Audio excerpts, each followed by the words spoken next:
Hello there, I'm Gary Sims and this is Android Authority. Now you might find the title of this video a bit shocking, but actually a recent report has shown that lots of Android OEMs are not providing the kind of updates that we need so that we stay secure when we're using our Android smartphones.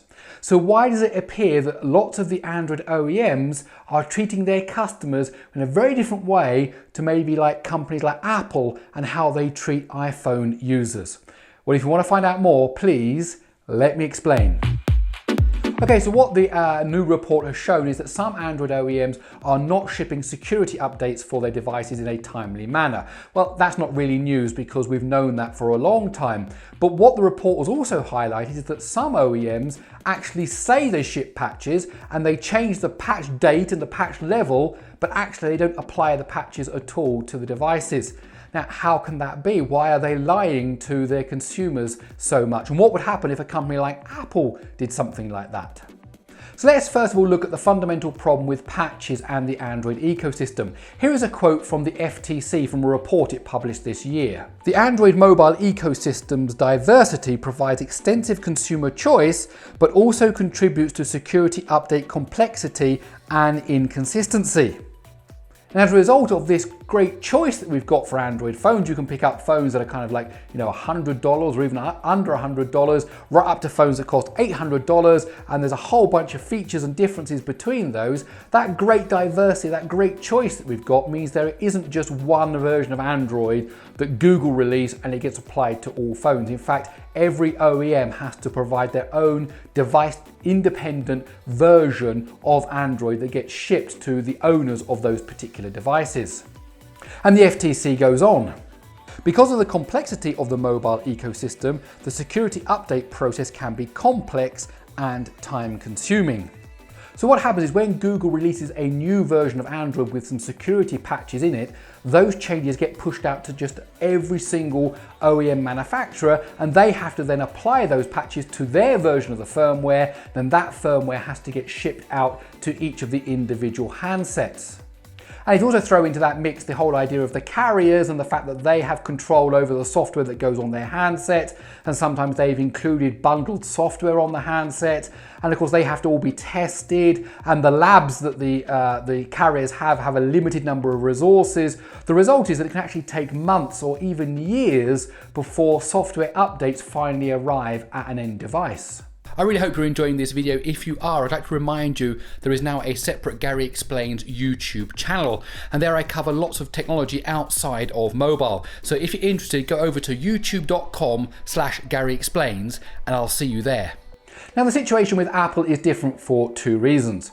First of all, of course, Apple have a limited number of phones, and when we talk about the iPhone, we're actually talking about maybe 3 or 4 of the current models that are available. So we're not dealing with thousands of different models that exist from LG and Sony and Samsung and HTC and LG. We're just dealing with one company who have 3 or 4 models that are currently being supported.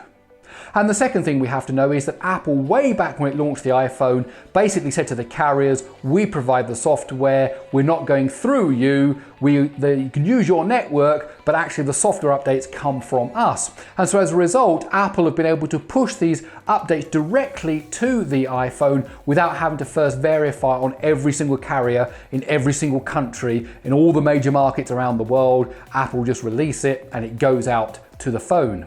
But if you think about Android globally as a big thing, then of course you've got all these thousands of different handsets, you've got all these different OEMs. But if you think about an OEM, a single manufacturer, well actually, LG have got a limited number of phones, and Sony have a limited number of phones, and Google itself has a limited number of phones. So they in themselves can behave very much the same way as Apple do, because LG aren't responsible for the patches that apply to Samsung phones, and Samsung aren't responsible for the patches that apply to Nokia phones. So each of these companies can take responsibility for shipping out these security patches. And also really the telecom providers, the carriers, really should just renounce any kind of control over the software that's being updated, because it really is a bottleneck that stops the software getting quickly and in a timely manner to our handsets. So from this point of view, I've squarely blame the OEMs and the carriers for this long delay that it takes for patches to arrive on each of our individual handsets. Now, of course, Google also have a part to play in this. They ship out the software, it's open source software, or they ship out the software to their partners, and once they've done that, they really have done their part. And of course, they've been trying to minimize the changes that the OEMs have to make to speed up this process as much as they can. And over the last few years, there have been several changes that Google have introduced to try to speed up this whole process. For example, many of the components like Google Play services and the built-in web browser and fundamental apps are now part of the normal app store. So they get updated. So when a bug is found in the web browser that could actually cause some nasty things to happen, Google can update it directly and it gets pushed down to your phone without any of the carriers having any kind of control or any of the OEMs having any kind of influence over this at all. And of course, there are now things like Project Treble, which came out with Android 8.0 Oreo, that should speed up the time it takes for an OEM to actually ship the updates to their customers. And of course, when you look at the companies that are guilty of these delays and guilty of not shipping the patches, you'll find that Google isn't one of them. Google provides updates for its Pixel devices, it provides updates for Android One devices quickly and timely, just in the same way that Apple does for the iPhone. And in fact, there are other major manufacturers like Samsung and Sony that also act and behave responsibly and get out the security updates on a fairly quick and timely basis. However, once you go outside the major tier 1 OEMs and you start to go down to the smaller OEMs, and we're talking HTC, Nokia, we're talking LG, we're talking TCL, we're talking OnePlus, we're talking ZTE. Once you get down to these companies, we start to find that many of them have actually been skipped patches, or they've been long delays in getting the patches out, and in some cases they haven't even provided the patches at all. Now, one of the big culprits seems to be MediaTek in all of this, because often the software that's being shipped on these Android devices comes through the SoC manufacturer, because of course they have been able to create the software and tune it for their particular chip. So often an OEM will be relying on MediaTek or Qualcomm to send the latest software to them, and they will then pass that further down the chain to the handset owner. And the problem is MediaTek seems to be very bad at not applying critical patches when they should do. So why is it that there are some companies like Apple and some Android companies like Google itself and Samsung and Sony that are able to treat their consumers, their buyers of their devices, in a responsible manner, but there seems to be a whole bunch of other OEMs that are being irresponsible when it comes to security updates? Well, I would like to suggest there are 3 reasons. The first reason is money. If you're buying a device for $100, well, you're getting $100 worth of device, and that includes after-sales service. Your $100 has to include all of the manufacturing costs and the shipping costs and the advertising costs and the R&D costs, and it has to include the after-sales servicing costs. So if you only paid $100 for the phone, then you're going to get $100 worth of updates afterwards. If you're paying $600, $700, $800 for your device, then you can expect a greater level of after-sales service. The second point is an OEM's attitude towards security. And when I mean OEM, I also include the chip maker like MediaTek in that. They don't see security as a big deal.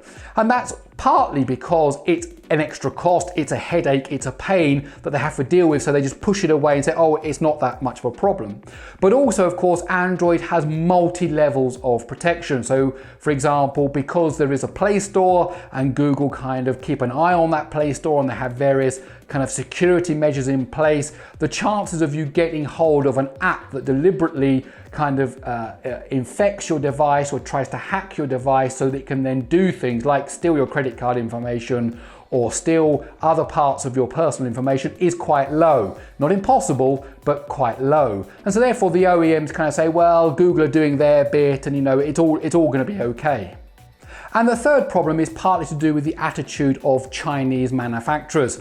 Now, Chinese manufacturers are very much into the idea of develop it quick, ship it cheaply, and then move on to the next thing. And so this culture of, well, you bought that phone last year, that's not our problem anymore. And of course, that extends also to how they treat copyright laws. It also extends to how they treat intellectual property in general. This kind of blasé approach to consumer services is actually reflected in what we get in our end devices. And many of the companies that are listed on the report as being bad companies when it comes to security updates and even lying about the security updates have strong connections with or are based in China.